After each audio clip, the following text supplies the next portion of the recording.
Good morning everyone. I am Vijendra Kumar. Welcome to my YouTube channel Vijendra the English Teacher. Dear student, how are you? I hope you will be very well. तो dear student, हम लोग अभी तक verb को पढ़ रहे हैं और वर्ब में हमने लगभग 4 वीडियो बना चुके हैं। और वो चारों वीडियो अगर आपने अभी तक नहीं देखे हैं तो लिंक इस वीडियो के डिस्क्रिप्शन में दिया हुआ है, वहाँ से जाकर इसको ज़रूर देख लें। और हम आज का जो टॉपिक लेकर के आए हैं, हम पढ़ेंगे हैज हैव हैड के लिए। और हैज हैव हैड जो हमारा टॉपिक है, इसके बारे में हम आज जानेंगे कि इसके लगभग 15 रूल्स हैं। और आज के इसको हम 2 पार्ट्स में पढ़ेंगे। जनरली तौर पे तो हमको ये बताया जाता है कि इसका यूज जो हैज हैव हैड का होता है वो परफेक्ट टेंस में होता है। दूसरा, मेरे पास कुछ है उसके लिए होता है, तो रखना या पास होने के लिए इसको हैज हैव हैड का यूज करते हैं। लेकिन आज हम इसको विस्तार से पढ़ेंगे, इन डिटेल्स में हम पढ़ेंगे कि कहाँ कहाँ हम इसको यूज कर सकते हैं। तो लगभग 15 रूल्स के तहत पढ़ेंगे और इसको हम 2 पार्ट में पढ़ेंगे। आज की वीडियो हम लगभग 8 रूल्स को पढ़ेंगे, बाकी 7 रूल्स जो पढ़ेंगे हम अगली वीडियो में पढ़ेंगे। तो और आज के वीडियो को शुरू करने से पहले बस आपसे यही कहना चाहेंगे कि अगर आपने अभी तक हमारे चैनल को सब्सक्राइब नहीं किया तो चैनल को सब्सक्राइब करें, बेल आइकन को प्रेस करें, ताकि ऐसे ही नॉलेजफुल वीडियो आपको मिलती रहे। वीडियो अच्छी लगे तो लाइक करें, कमेंट करें और ज़्यादा ज़्यादा शेयर करें। और प्लीज़ वीडियो को पूरा देखें, तभी कुछ क्लियर हो पाएगा। तो आइए हम आज का टॉपिक शुरू करते हैं। देखिए dear student, has have had को आज हम पढ़ रहे हैं। तो हैज और हैव जो होते हैं, इसका यूज हम प्रेजेंट टेंस के तहत करते हैं, प्रेजेंट टेंस में करते हैं। और जबकि हैड जो होता है, इसी का पास्ट टेंस होता है। हैज का यूज जो होता है वो सिंगुलर थर्ड पर्सन के सिंगुलर सब्जेक्ट के साथ में करते हैं हैज का यूज। जबकि हैव का यूज जो होता है वो फर्स्ट, सेकंड, थर्ड तीनों पर्सन के प्लूरल नंबर के साथ में हम हैव का यूज करते हैं। और आई के साथ भी हैव का यूज होता है। जबकि हैड जो होता है वो तीनों में ही हैड का यूज करते हैं। हेड का यूज जो होता है, चाहे फर्स्ट पर्सन हो, चाहे सेकंड पर्सन हो या थर्ड पर्सन हो, सब में हम हेड का यूज करते हैं। तो ये चीज़ तो क्लियर हो गई। अब सबसे पहले रूल्स को हम पढ़ते हैं। तो सबसे पहला रूल हमारा ये कहता है हैव शोइंग पोजीशन।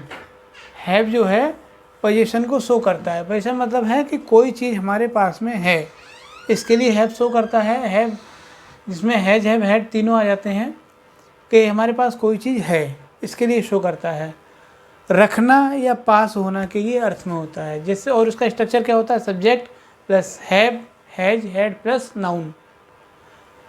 सब दूसरा स्ट्रक्चर ये होता है subject plus have has had got plus noun. तो इसमें होता क्या है, जैसे बात I I have a book. I have a book का मतलब क्या हुआ, हैव जब यहाँ लगा दिया, ये बुक आगे है कि मेरे पास एक किताब है या मैं एक पुस्तक रखता हूँ। रखना या पास होना दोनों का मतलब एक ही होता है। तो आई हैव ए बुक, मेरे पास एक किताब है या मैं एक पुस्तक रखता हूँ। दूसरा, आई हैव 2 पेन्स, मेरे पास 2 पेन हैं या मैं 2 पेन रखता हूँ। तो यहाँ पर इसका यूज कर दिया हमने, ठीक है। इसके बाद अलावा क्या होता है कि हैज हैव हैड के साथ में जब हम गॉट लगा देते हैं तो गॉट लगाने से क्या है, एम्फेसिस बढ़ जाती है, मतलब जोर या प्रभाव बढ़ जाता है, उसका जोर देने वाली बात आ जाती है। और ऐसे वाक्यों से हमें संबंध का भी पता चलता है। संबंध क्या है, जैसे ए काउ हैज 4 legs। तो एक गाय के जो हैं 4 टांगें होती हैं, तो एक 4 पैर जो हैं वो एक गाय से संबंधित हैं, गाय से रिलेटेड हैं। तो उसमें यहाँ एक संबंध ये पता लगा। या फिर आई हैव 3 brothers, मेरे 3 भाई हैं या मैं 3 भाई रखता हूँ, बात वही है। तो यहाँ पर भी एक संबंध क्लियर हो गया। ये 3 brothers और हैव यहाँ लगा दिए गए। इसके अलावा ऐसे वाक्यों से टेक, गिव, एंजॉय, एक्सपीरियंस का भी हमें पता चलता है। जैसे I have my breakfast at AM, तो एक एंजॉय ही हो गया यहाँ पर कि जो ब्रेकफास्ट का समय है सुबह 8 बजे का है। I have my breakfast at 8 AM, मैं अपना ब्रेकफास्ट लेता हूँ वो सुबह 8 बजे लेता हूँ। तो ये हैव यहाँ पर लगा दिया गया है। तो इसमें क्या है, टेक, गिव, एन्जॉय एक्सपीरियंस, ये इसी में छिपा हुआ रहता है। आई होप इतना आपको क्लियर हो गया। अब आगे चलते हैं हम लोग। इसी का जो रूल नंबर 1 पढ़ रहे हैं उसी का चौथा पार्ट ये कहता है कि जब हैव का अर्थ गिव टेक डू हो, जब हैव का अर्थ गिव टेक डू हो तो उसे प्रेजेंट कंटिन्यूअस टेंस में भी यूज कर सकते हैं। जैसे we are having a party today, तो यहाँ पर ये हैविंग का यूज यहाँ पर कर दिया गया, इसको पास्ट प्रेजेंट कंटिन्यूअस टेंस बना दिया है में आईएनजी जोड़ करके। ऐसे ही नेक्स्ट है they are having very difficult times these days, तो यहाँ पर वी हैव में आईएनजी जोड़कर हैविंग बना दिया। तो इसको जब गिव टेक डू हो तो मतलब क्या है, we are having a party today, मतलब क्या है, हम आज पार्टी कर रहे हैं या पार्टी दे रहे हैं। तो यहाँ पर हैव का आईएनजी जोड़कर हैविंग कर दिया गया है। ऐसे ही they are having very difficult times these days, तो मतलब यहाँ पर कहने का हुआ कि वे इन दिनों काफ़ी कठिन समय से गुजर रहे हैं, मतलब डू की परिस्थिति यहाँ पर आ गई, तो काफ़ी कठिन समय से गुजर रहे हैं, इसलिए हैव के साथ में आईएनजी जोड़ के हैविंग कर दिया है। इसके बाद रूल नंबर 2 जो होता है वो ये कहता है कि हैज हैव हैड का यूज तीनों कालों के परफेक्ट टेंस में किया जाता है। ये तो क्लियर है कि बताया भी था अभी कि तीनों काल जो होते हैं प्रेजेंट पास्ट फ्यूचर, तो तीनों कालों के परफेक्ट टेंस में हैज हैव हैड का यूज करते हैं। लेकिन होता क्या है, जब बात आती है प्रेजेंट की तो प्रेजेंट टेंस में क्या करते हैं, हम हैज या हैव का ही यूज करते हैं, हैज या हैव का यूज करते हैं। तो हैज हैव में वो भी किस किस के साथ कौन सा करते हैं, तो उसमें बता रहे हैं ही शी इट या अन्य सिंगुलर सब्जेक्ट के साथ में प्रेजेंट टेंस में हैज का यूज करते हैं। जबकि होता क्या है कि आई वी यू दे या अन्य प्लूरल सब्जेक्ट के साथ में प्रेजेंट टेंस में हैव का यूज करते हैं। और इसके अलावा क्या है, जबकि हैड का यूज होता है पास्ट टेंस में सभी सब्जेक्ट के साथ में होता है।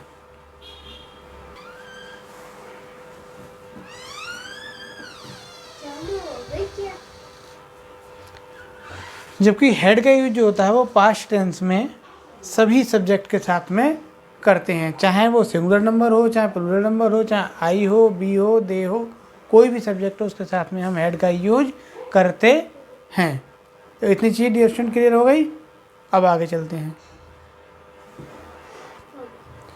अब देखिए डियर स्टूडेंट, पिछले वाला जो हम अभी नियम पढ़ रहे थे उसका स्ट्रक्चर ये होता है subject plus has plus have, subject plus has have had और प्लस पास्ट पार्टिसिपल या वर्ब की थर्ड फॉर्म। पास्ट पार्टिसिपल होता है वो वर्ब की सेकंड थर्ड फॉर्म में होती है, तो दोनों बात एक ही है। अब जैसे फॉर एग्जांपल के लिए हमने he has gone to Mumbai, तो ही के साथ हमने हैज़ का यूज कर दिया, गॉन टू मुंबई ये थर्ड फॉर्म आ गई। दूसरा है I have written a letter, यहाँ पर हैव का यूज हो गया, तो रिटन ये थर्ड फॉर्म हो गई, I have written a letter. तीसरा you had taken your book, had हो गया ये। अब यहाँ पर ये दो सेंटेंस जो हमारे हैं ये प्रेजेंट को शो कर रहे हैं, ये प्रेजेंट शो कर रहा है और ये जो है ये पास्ट को शो कर रहा है, और दोनों ही परफेक्ट के हैं, ये तीनों ही जो है परफेक्ट टेंस है ये। तो ये दो प्रेजेंट परफेक्ट हैं और ये पास्ट परफेक्ट टेंस है, इसको शो कर रहा है। तो अब तीसरा नियम है डियर स्टूडेंट, तीसरा रूल ये कहता है present perfect plus expressions of time. मतलब ये होता है कि प्रेजेंट परफेक्ट टेंस के साथ कोई भी एक्सप्रेशन का यूज नहीं करना चाहिए, कोई भी ऐसे एक्सप्रेशन का यूज नहीं करना चाहिए जो कि पास्ट टेंस का बोध कराता हो, जिससे हमें पास्ट टेंस का पता लगता हो। जैसे एग्जाम्पल की कहा कि आई हैव कम यस्टरडे, मैं कल आ चुका हूँ। तो यहाँ पर इस सेंटेंस को यहाँ यस्टरडे के लगने से ये सेंटेंस पूरा के पूरा ये गलत हो चुका है। अगर इसको हमें सही बनाना होता तो ये इस तरह से होता, हैव हटा करके इसको बनाते आई केम यस्टरडे, मतलब इसको हम पास्ट टेंस में ले जाते ना कि पास्ट परफेक्ट में, वो प्रेजेंट परफेक्ट में ले जाकर पास्ट इंडेफिनिट में बनाते। ऐसे ही has met me last winter, तो यहाँ पर ये लास्ट जो है, लास्ट लगने से सेंटेंस पूरा गलत हो चुका है। तो इसको बनाएंगे ही मेट मी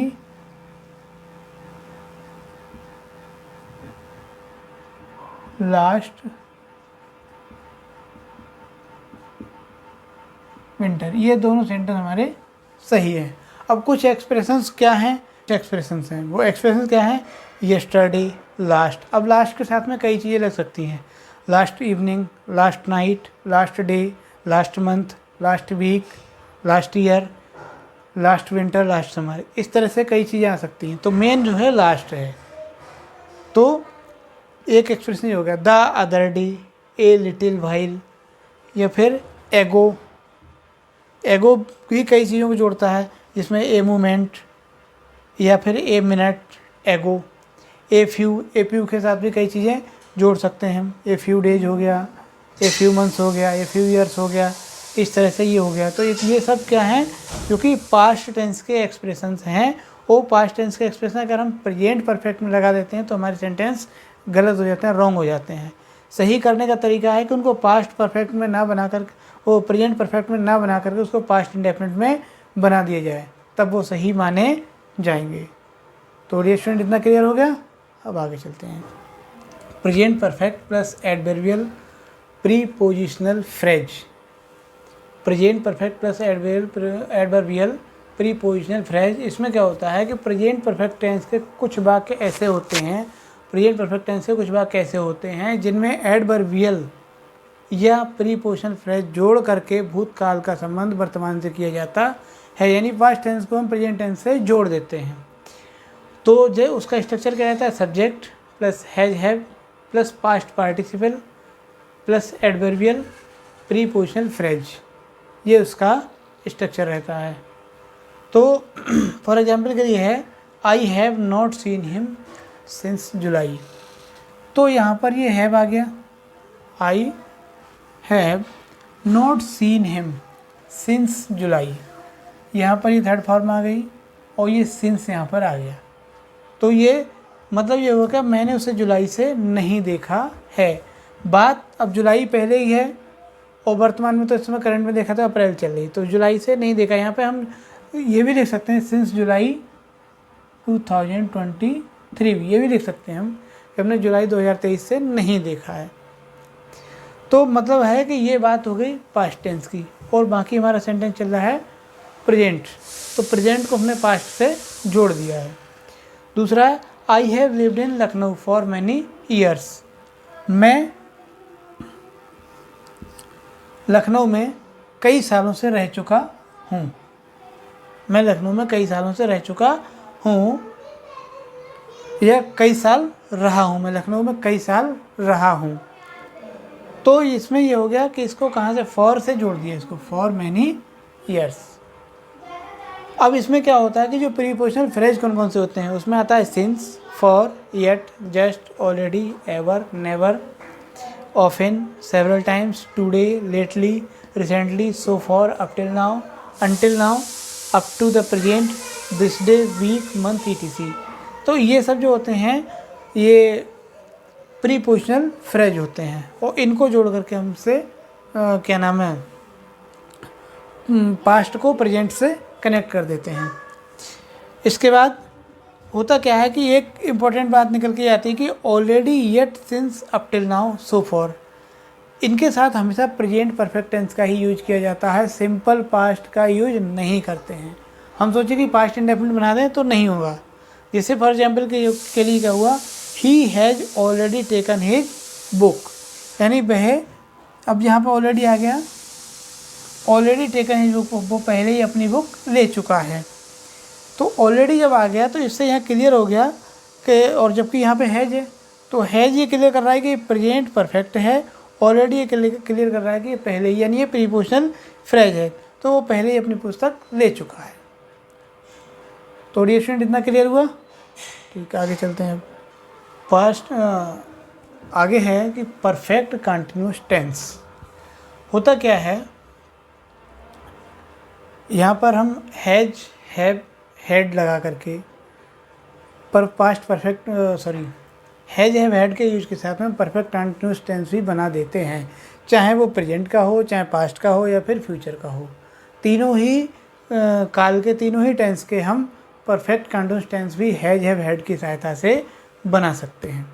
उसका स्ट्रक्चर क्या होता है? Subject plus has have had will have shall have been plus verb की first form plus ING plus time phrase. इसमें क्या होता है? हैज हैव जो होते हैं, ये जो हैज हैव हैं, ये शो करते हैं प्रेजेंट टेंस के लिए, हैड शो करता है पास्ट के लिए, जबकि विल हैव और शैल हैव जो शो करते हैं ये फ्यूचर के लिए शो करते हैं। तो इस तरह से हम इसको यूज कर सकते हैं। एग्जाम्पल है इसे, I have been living in Delhi since 2015। मैं दिल्ली में 2015 से रह रहा हूँ। तो ये हैव बीन के साथ में जब हमने वर्ब की फर्स्ट फॉर्म में आईएनजी लगा दी तो ये प्रेजेंट परफेक्ट कंटिन्यूअस टेंस बन गया। और ये टाइम फ्रेज है जो कि बता रही है कब से रह रहे हैं, 2015 से। दूसरी बात आती है, he had been living in this house for many years. यहाँ पर in this house for many years, वो इस घर में कई सालों से रह रहा था। या फिर she will have been doing her work for an hour, तो ये वह 1 घंटे से अपना काम कर रही होगी, वह 1 घंटे से अपना काम कर रही होगी। तो ये रहा हमारा प्रेजेंट, ये प्रेजेंट कंटिन्यूअस है, ये प्रेजेंट परफेक्ट कंटिन्यूअस है, ये पास्ट परफेक्ट कंटिन्यूअस है और ये फ्यूचर परफेक्ट कंटिन्यूअस है। ये तीनों ही बना दिए हमने परफेक्ट कंटिन्यूअस टेंस। इसके अलावा क्या होता है, अब हम पास्ट परफेक्ट टेंस की बात करते हैं। तो पास्ट परफेक्ट टेंस में क्या होता है कि पास्ट परफेक्ट टेंस के वाक्य होते हैं 2 भागों में बटे हुए होते हैं। ये 2 भाग में होते हैं, जिनमें एक भाग जो होता है वो पास्ट परफेक्ट का होता है, दूसरा पास्ट इंडेफिनिट का होता है। जैसे फॉर एग्जांपल के लिए मैं कहूँ कि मेरे स्टेशन पहुँचने से पहले ट्रेन छूट चुकी थी, वही एग्जाम्पल में बताया है कि द ट्रेन हैड लेफ्ट। ये हिस्सा जो है ये पास्ट परफेक्ट का है, before I reach the station, और ये है पास्ट इंडेफिनिट का। ये वाक्य जो होते हैं बिफोर, आफ्टर और व्हेन जैसे कंजंक्शन से जुड़े रहते हैं, यानी इनमें हम बिफोर, आफ्टर या व्हेन कंजंक्शन का यूज करते हैं। नेक्स्ट है he had left Kanpur before I reached there. तो यहाँ पर वह कानपुर छोड़ चुका था। तो ये क्या है, ये दोनों ही इतना हिस्सा हम कह सकते हैं, इतना ये है पास्ट परफेक्ट के वाक्य हैं दोनों, और ये इतना, ये दोनों हैं पास्ट इंडेफिनिट के, पास्ट इंडेफिनिट टेंस है यहाँ पर। तो ये स्टूडेंट इतना क्लियर हो गया। तो रूल नंबर 7 के अकॉर्डिंग क्या है, subject plus has have plus has have had plus infinitive. कुछ वाक्य जो ऐसे होते हैं जो इन्फिनेटिव के साथ बनते हैं, उनमें क्या होता है कि इस प्रकार के वाक्यों से हमें अनिवार्यता, बाध्यता या आवश्यकता का भाव पता चलता है। यानी जिन वाक्यों में हमें अनिवार्यता, बाध्यता या फिर आवश्यकता का भाव पता चलता है, और हिंदी वाक्यों में पड़ा शब्द आता है। ये पड़ा जो है, ये पड़ा शब्द, पड़ा, पड़ेगा, पड़ता है, तो वहाँ पर हम इसका इन्फिनेटिव का यूज करते हैं। जैसे है ही हैज़ टू ओबे मी, तो हैज़ तो है ही है, और टू ओबे ये इतना, ये होगा इन्फिनेटिव। ओबे मी यानी उसे मेरी आज्ञा माननी पड़ती है या उसे मेरी आज्ञा माननी पड़ेगी। ऐसा है, आगे है आई हैव टू गो, मुझे जाना, ये है आई हैव टू गो, मुझे जाना पड़ता है। या he had to borrow money.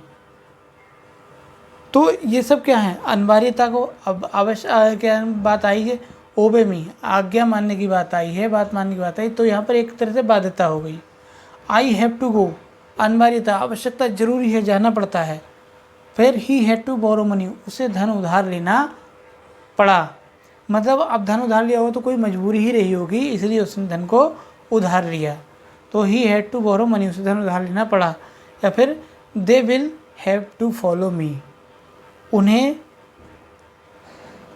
मेरा अनुसरण करना पड़ेगा, यानी उन्हें मेरा अनुसरण करना पड़ेगा, उन्हें मुझे फॉलो करना पड़ेगा। तो मतलब कहने का है ये भी एक अनिवार्यता हो गई। तो जहाँ पर अनिवार्यता, बाध्यता या आवश्यकता का भाव प्रकट होता है वहाँ पर हैज, हैव, हैड के साथ में इन्फिनेटिव का यूज करते हैं। ये एग्जाम्पल हो गए। नेक्स्ट है रूल नंबर 8, कुछ वाक्यों में कर्ता स्वयं किसी काम को ना करके किसी दूसरे से काम को जब करवाता है तो उन वाक्यों को हम इस प्रकार से बनाते हैं, उनका स्ट्रक्चर ये रहता है subject plus has, have, has, had plus subject, उसके बाद पास्ट पार्टिसिपल। तो जैसे आया आई हैड हिम, तो यहाँ पर हैड आ गया और ये ऑब्जेक्ट हो गया। I had him punished, past participle हो गया, फॉर हिज फॉल्ट, तो सज़ा दिलवाई, यानी I had him punished for his fault, मैंने उसको उसकी गलती की सज़ा दिलवाई, मतलब दूसरे के माध्यम से हुआ काम। या he has a house built, तो हैज और ये हाउस ऑब्जेक्ट और बिल्ट ये पास्ट पार्टिसिपल, तो उसने घर बनवाया। अब घर जाहिर सी बात है बनवाया तो मिस्त्री ने बनाया होगा, खुद तो नहीं बनाया होगा, तो he has a house built, उसने मकान बनवाया।